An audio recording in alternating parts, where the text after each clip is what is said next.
So today, we're going to be talking about the lies narcissists want you to believe. Now, if you're here, you're listening to information about narcissists, my guess is that you may be confused, you may be trying to figure out what happened, how did you end up here? Maybe someone told you that, hey, I think your boyfriend, or I think your girlfriend, your wife, or your husband, your mom, or your dad is a narcissist. And it got you thinking. You want to learn more. So I want to encourage you to continue on that path. Learn everything you can about narcissism. Learn everything that you can about being inside a toxic relationship. Because if you've ever been stuck in a loop of a toxic relationship, you realize how unnerving it can be, how you end up not being able to think straight, how your mind gets turned against you, how a simple conversation over where's the cheese, right? Where'd you put the cheese, ends up being, and sometimes, an all-out war. You have conversations that go well into the wee hours of the morning. You end up crying uncle and apologizing for things that you're not guilty of. Don't forget to subscribe to this channel and click the notification bell so that you can be alerted every time I upload a new video.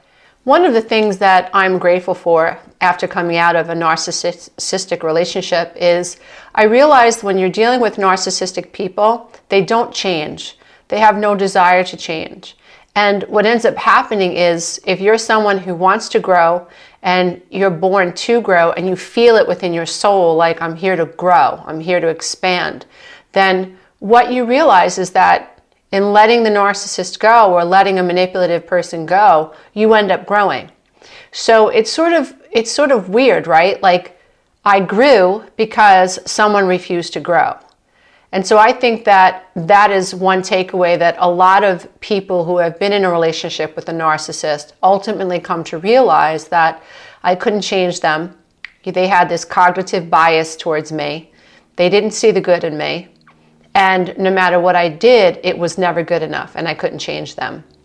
Now, I wanted to talk about some key ideas about lies that narcissists want people to believe. And that's why I find value in listening to YouTube videos, listening to podcasts, and learning everything you can about a toxic relationship because it demystifies what you're going through. And a narcissistic relationship happens in the emotional realm. It happens in the psychological realm.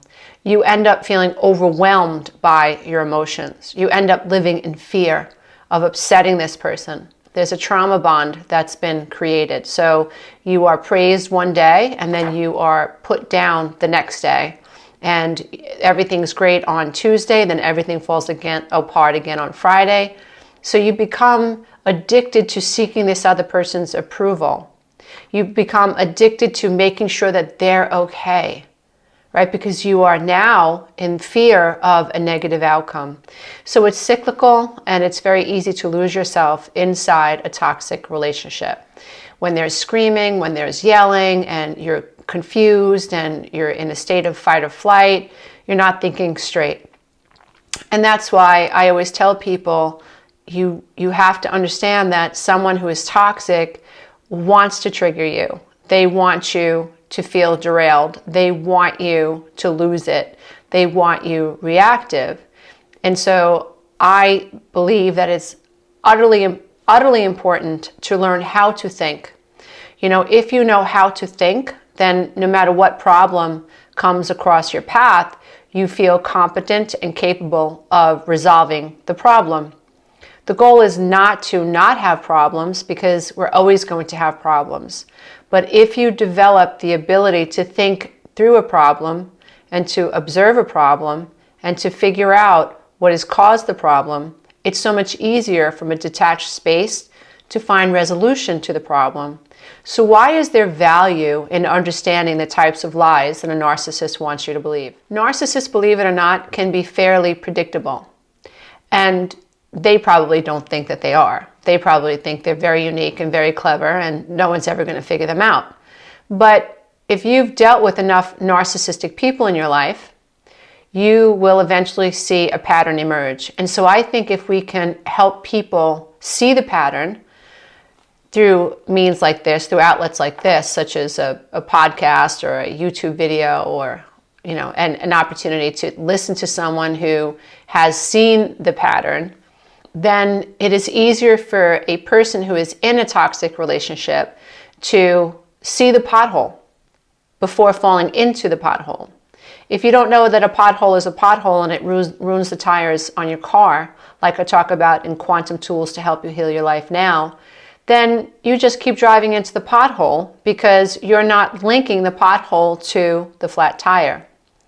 And so if you start hearing, wow, I've heard that lie before, I've heard that before, then you can link into someone who has maybe a personality issue, someone who is struggling or has some high narcissistic traits. Or you can link it, you can see it. When you are not looking for these signs, then you end up feeling like you're lost in a corn maze, right? You're not recognizing that it's the pattern of behavior, or that this person is toxic or manipulative or fiercely below the veil of consciousness, really stuck in ego, attached to the 3D world, attached to their old paradigm, struggling with confirmation bias. They really do think that you're their enemy, even though you're trying so hard to be their friend. You can't change the way they see you.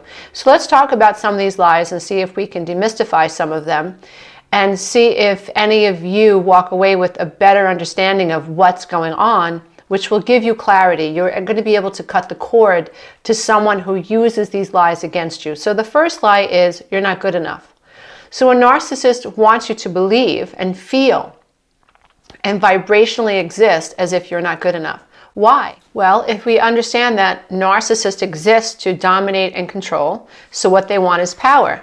So the less confident you are, the less competent you feel, the more anxious you feel, the less good enough you feel about yourself, right? So the less value you see in yourself, the more power, dominance, and control a narcissist can have over you. So yeah, a narcissist wants you to believe that you're not good enough, because if you can believe that you're not good enough, then that makes you a soft target. You are someone who is going to lack personal boundaries. You might be more agreeable than you really should be. You won't know how to push a narcissist back, right? You won't recognize perhaps when someone is being manipulative. You won't push them back. And so in this case, a narcissist, if they get you to believe that you're not good enough, you're inept, you shouldn't talk the way that you talk, you shouldn't say the silly things that you say, no one listens to you, everyone thinks you're stupid, I'm embarrassed by the things that you say. If you believe these lies, then you're not going to push a narcissist back, and you won't leave them, which is ultimately what a narcissist fears. They fear you figuring them out. They fear you calling them out. They fear you mortifying them, like calling them out on their stuff, right? So as long as they make you feel like you're not good enough, that diminishes your ability to find the strength to push them back and ultimately leave them. The next lie is you should distrust your perception. So sure, a narcissist wants you to doubt your reality. So they'll say things like, I can't believe you think that, or that's the dumbest thing I've heard, or you really don't believe that, right? Or you really think that way? So the things that come out of your mouth, they come back with, that's just a silly thing to believe. You should not trust the way you think. You should only listen to me, right? So I am the authority over you. I am the authority over life. Everybody wants to be me. Why aren't you just listening to me? And so again, why would a narcissist want to do this? Because that increases their power, their dominance, and their control over you. So if you're distrusting your own perceptions, at the same time, then you might be giving your power over to this grandiose narcissist. If you distrust your perception, maybe you think that the shy, vulnerable narcissist is taking advantage of you. And if you distrust your perception, then a covert narcissist will be able to get you to, forget that idea. You won't be able to say, no, I think you're being manipulative. Or you won't be able to even tell your friends, I think that this person is manipulating me, because they're working to plant the seed inside your mind that you really shouldn't trust your perception. The next lie is, you should only trust me. So why? Why would a narcissist only want you to trust them? Well, because again, if you only trust the narcissist, you are more easily to isolate from your friends and family.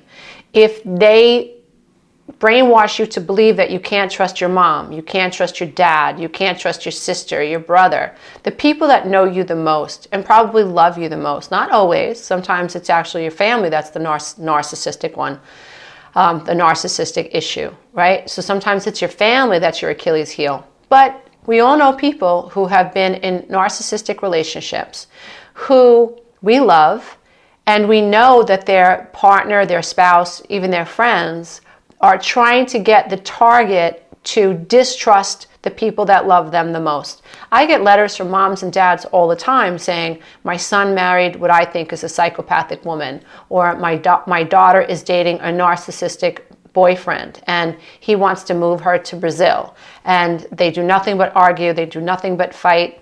And she won't listen to me. She doesn't trust me.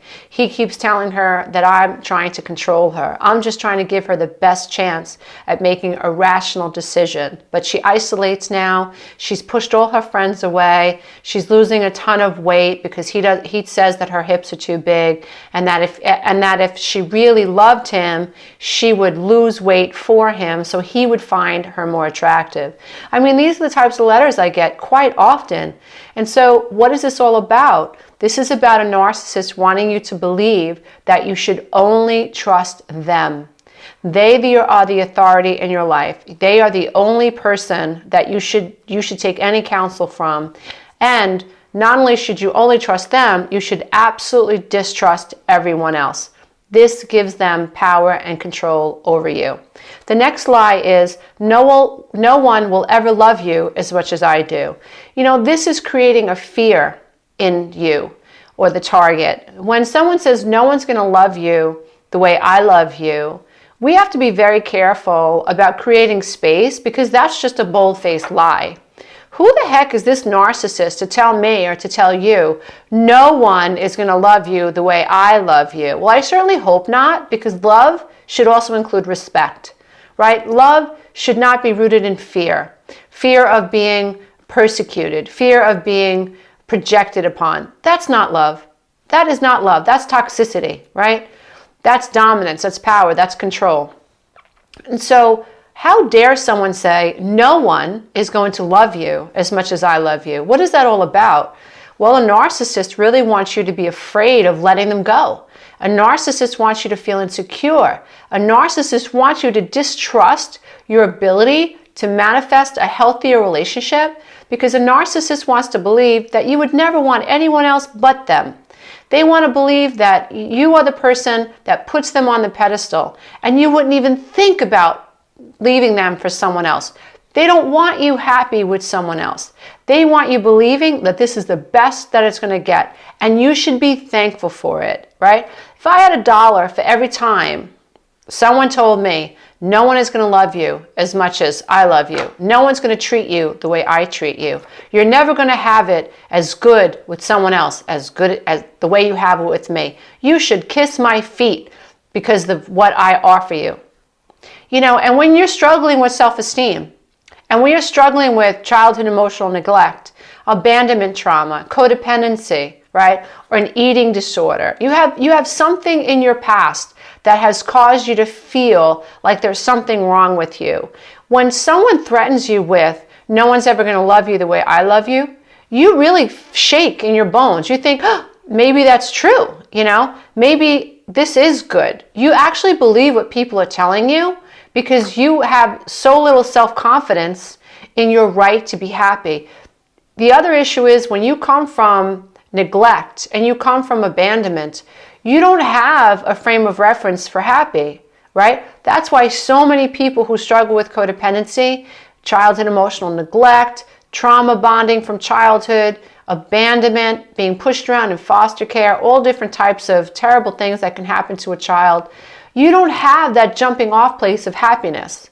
So when someone says this is as good as it's going to get and you should be thankful for it, if it's just a tad bit better than what you've experienced in childhood, you believe them.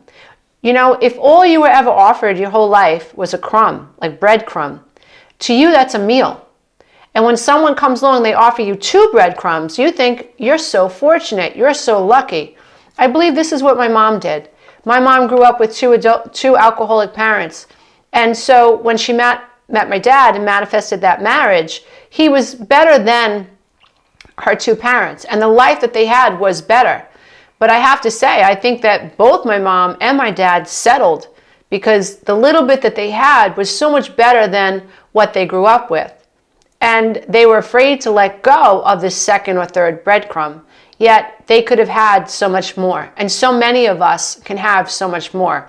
But when you're so used to holding on to that one or two breadcrumbs, it's very difficult to let that go and imagine there's something else out there that's better.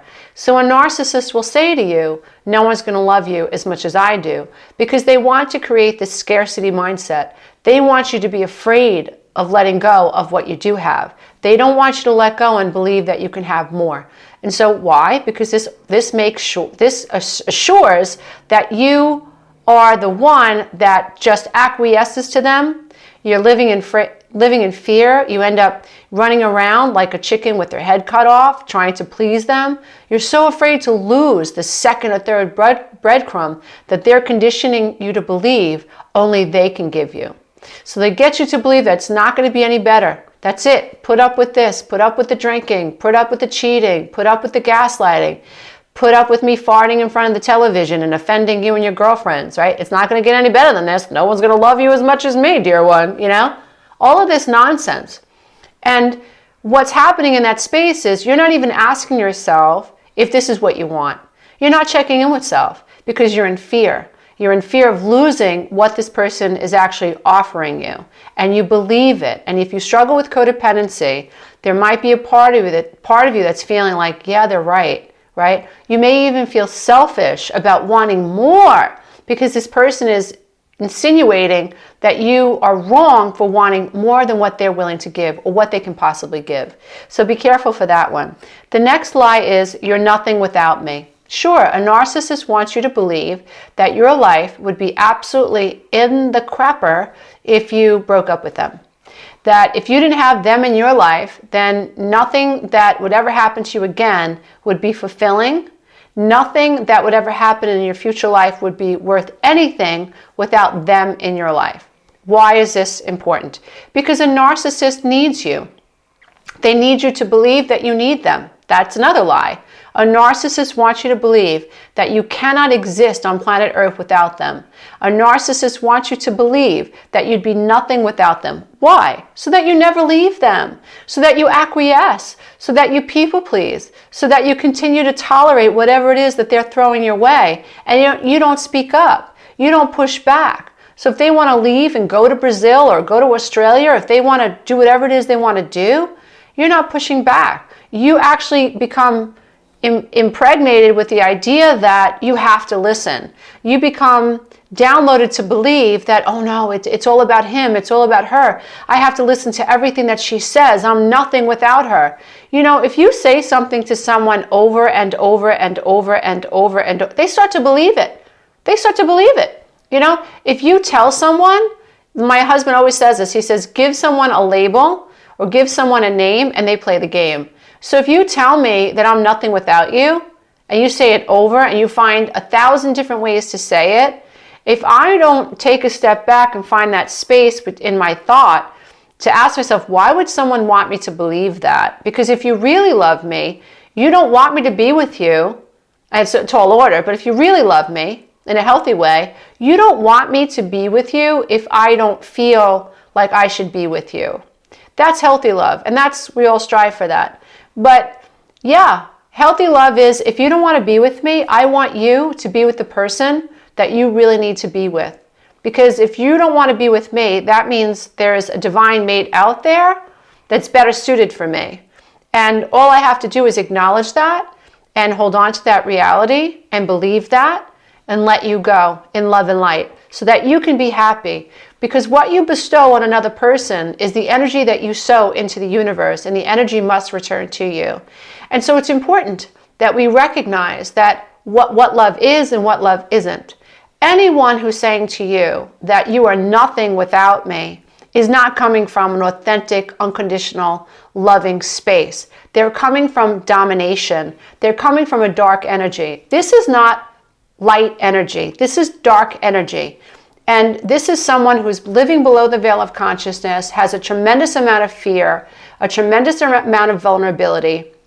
And how they mask their vulnerability is through power, domination, vengeance, spitefulness, and vindictiveness. And so this is all a mask for what's really going on with them below the veil of consciousness. And we have to really awaken to what's happening. We have to pay attention and look for the red flags. We have to know what the warning signs are. And then we have to develop the ability to stand in our own skin and set boundaries when boundaries need to be set. Because if we do not, we end up staying in cycles of this toxic behavior. And I've watched people's brains turn to mashed potatoes. I've watched men and women give up on their ability to think, their ability to rationalize something or be rational about a situation. I've watched people that I love give up their ability to use logic and reason to question what someone says to them. I've watched it happen. I think it's one of my biggest personal motivating factors for why I continue to create YouTube videos and podcasts, and so forth. Because the idea that you can love someone and live with someone and have them deliberately and maybe even subconsciously become a parasite in someone's mind and use their mind against them, to me, it's criminal. Although, who goes to jail for psychologically abusing someone? How do you even prove that? And so what choice do we have besides getting really, really smart about how a narcissist works, how a manipulative person works, how a toxic person works? That's our best chance at staying in our own love and light. That's our best chance at learning how to transcend our own ego, because in a narcissistic relationship is truly an opportunity to recognize what you are afraid of and to do everything you can to face that fear and cut that cord and transcend that fear so that you end up living in a non-resistant life. What you resist persists. So you might, get out of a narcissistic relationship, but you have to heal any fear that kept you tethered to that karmic relationship. Why? So that you can transcend it and you don't have to recreate it in the future. So the last lie is you're hysterical and you are overdramatic. So when you have someone who is toxic, someone who is manipulative, someone who is highly narcissistic, that when you come at them with a legitimate emotional response, right? They want you to believe that your response is irrational. They want you to believe that your response is irrelevant. It doesn't make sense. They want you to believe that you should not trust your perceptions and how you feel. And they also want you to believe that whatever it is that you feel is inappropriate.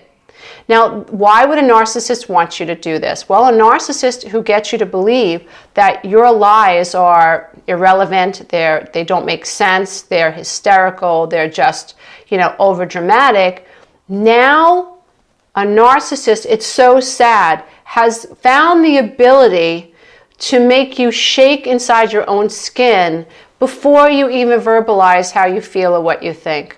Because now the minute you start to feel something, in your mind is, I shouldn't be feeling this, but you do. So now here's guilt, here's shame, here's confusion. I am being overdramatic.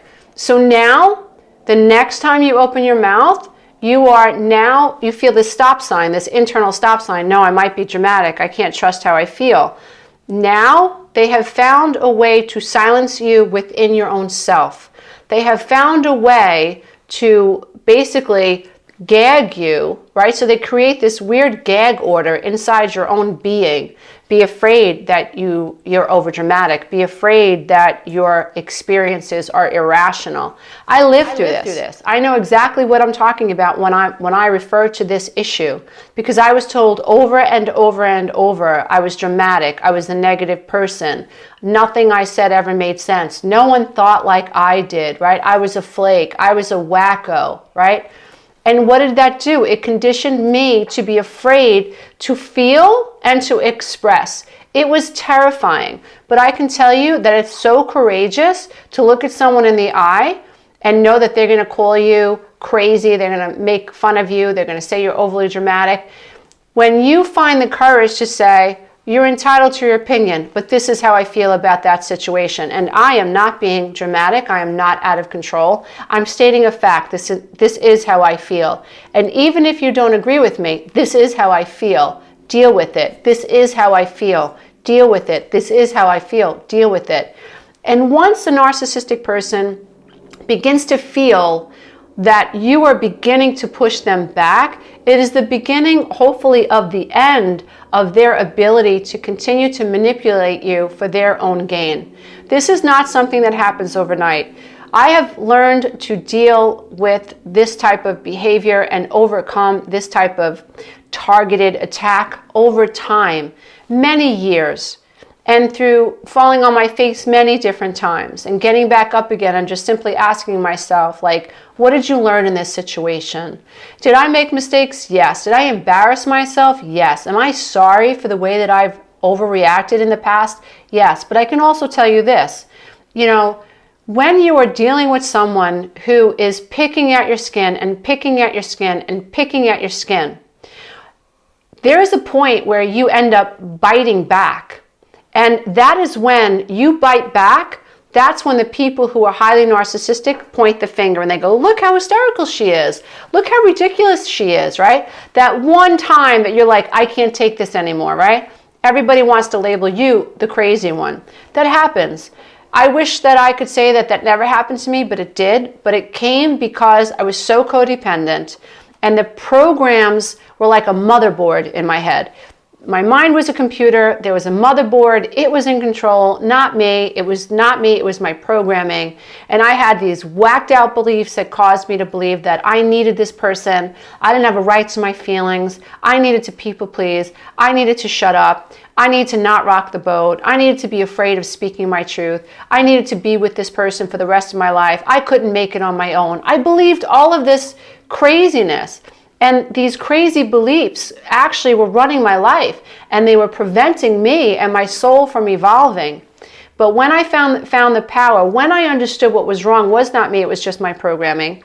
And I was codependent and I tended to be in narcissistic relationships in which I was consistently invalidated and minimized for the sake of the other person to keep the other person happy.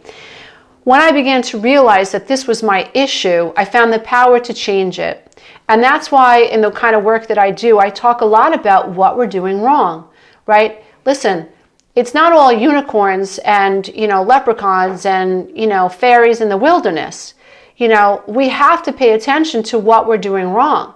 Because if we don't pay attention to what we're doing wrong, then we can never really find the proper solution. So even if we're talking about unicorns and forgiveness, and which is fine, but if I focus on unicorns and forgiveness, then I'm not paying attention to what's keeping me back. So even if I'm paying attention to unicorns and high vibrations and positivity, all great stuff, I believe in it myself.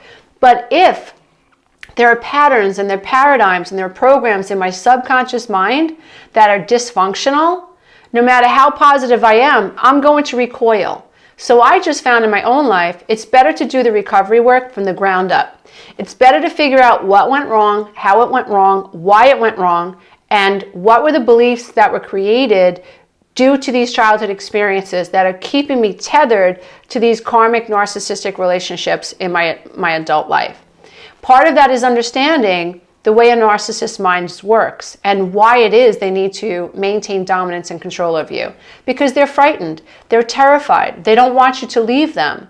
If anyone's codependent, it's a narcissist. A narcissist would shrivel up and die if no one paid attention to them, if people didn't shrivel in their experience, if people didn't fall apart when they opened their mouth, right? If you didn't fan them, if you didn't give them ego strokes, yes, you're gorgeous, yes, this is awesome, oh, it's fantastic. A narcissist can't survive without this constant, you're amazing, you're just absolutely amazing. No one's as smart as you, no one's as popular as you, no one cooks as good as you, no one bakes as good as you, no one drives a car as good as you, no one, whatever, right? Healthy people don't need that. They're not addicted to the 3D universe. They're not addicted to an attachment. Sure, it's nice to be validated by your spouse, your children, it's nice. But when you need it to survive, when your self-worth and your identity needs it to survive, and you feel entitled to bonk people over the head to get it, and when you are vindictive when you don't get it, we're talking about a whole different animal. We're talking about something entirely different, right? So it's important. So if we want to create soulful experiences in our lives, relationships are a part of our lives.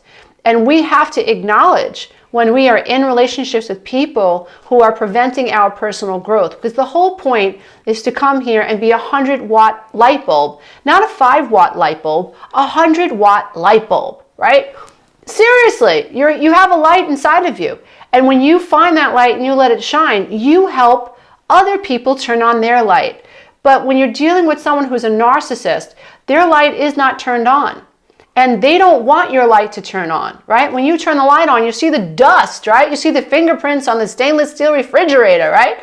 You start to see the things that you're trying to ignore, you know? One of the jokes that I have with my husband Anthony is when we lift the shades in the house, I tell him, like, Morty, we've been living in a fool's paradise. You know, there was a commercial that used that phrase. I just thought it was so cute. We're living in a fool's paradise. Look at all this dust. So a narcissist wants you to be a 5-watt light bulb. They want you to stay dark. As long as you stay dark and dim your light, then you can't see the cracks in their face or the cracks in their facade. So try to keep this in mind. And if you hear these types of lies coming out of someone's mouth, pay attention. You might just be dealing with someone who has high narcissistic traits and doesn't want you to be the light that you are. Namaste, everybody. My name is Romano. I'm the Breakthrough Life Coach and best-selling author. And if you would like to listen to one of my books for free, all you have to do is click one of the links in the description box. I'm also the creator of the 12-week Breakthrough Coaching Program. I host a live launch a couple of times a year, and I also sell the program on demand. So if you want to break through, if you want to understand your inner child, if you want to get inside the subconscious mind and scrub away all those faulty belief systems that are keeping you stuck, check out the on-demand version of the 12-week Breakthrough Coaching Program being offered today at 50% off our original price of $9.99. And if you want to be part of a Facebook community where I offer live Q&As every month, check out my Breakthrough Warrior membership site. We'd love to have you become a part of that growing community. Namaste, everybody. Until next time. And when you are out and about, please remember, a narcissist wants to trigger you. Don't take the bait. Bye for now. Hey, thank you so much for being here. And if you love this content, don't forget to check out the next video. Bye for now. When we want to understand what toxic or toxicity is, it helps us to understand what healthy is. It gives us some contrast to deal with. It gives us some context to deal with. And so if you are in a healthy relationship, you feel safe, you feel nurtured, you feel seen, you feel heard, you feel understood. These are all wonderful feelings that make you feel like you're growing, which is the whole point, right? We're here to grow. We're here to expand. And when we are in healthy relationships, then we actually feel ourselves growing. We feel ourselves overcoming challenges. When we're in a relationship with a person who challenges us and this person is a good fit for us, then it feels like it makes sense to come together and to handle this conflict as a unit. And both people feel the expansion and the change. And it's not about one-upmanship. It's not about making the other person feel small. In fact, it's the opposite. When you are in a healthy relationship, you feel as if your partner has your back. You feel as if you have a cheerleader in your corner. That's a really nice feeling. I am someone that didn't feel that way until I met my husband, Anthony. Up until the age of about 45, I didn't figure it out. I hadn't met someone who had the ability to make me believe and trust that they really had my best interests at heart. And I can tell you, as someone who's experienced the contrast, as someone who has been in a long-term relationship and long-term marriage, with someone who felt, or at least it seemed that way to me, that he was comfortable as my adversary. It was almost to be expected, right? That this was the norm for him. He didn't expect anything different. And at one point, he actually said to me, Lisa, what you want doesn't exist. Who do you know that's happy? And that was pretty much his outlook. And it devastated me because I realized that if he didn't believe in a healthy relationship that felt expansive, it felt connected, it felt loving, it felt nurturing, if he didn't believe it, then he could never achieve it. And as his partner, I could never achieve what I wanted to achieve either if he was my partner. And it was very unsettling for me, but it was a very important moment in my relationship because it helped bring me out of denial, because I was in denial for many years and I was afraid. I was codependent and I was afraid. I was on the codependent hamster's wheel, seeking his approval and also fearing a negative outcome and not quite sure that I could actually make it on my own, not quite sure that I had a right to feel this way. And so there were a lot of doubts going on in my mind, a lot of insecurities, but hearing him say those words really helped me come out of denial. And so when we're talking about a toxic relationship, it does help us to consider what a healthy relationship looks like. And what's really sad is that so many of us are in toxic relationships and they are our norm. Now, why would that be? If you are in a toxic relationship, then, and you don't notice that it's a toxic relationship, perhaps like you just wake up on Tuesday, do what you did on Monday, and so if there's a lot of yelling, a lot of degradation, a lot of screaming, a lot of accusations, a lot of pushing and, nonsense, threatening conversations happening, you might be someone who's just learned to live with your nose above the waterline. You might be someone who is just trying to get by day,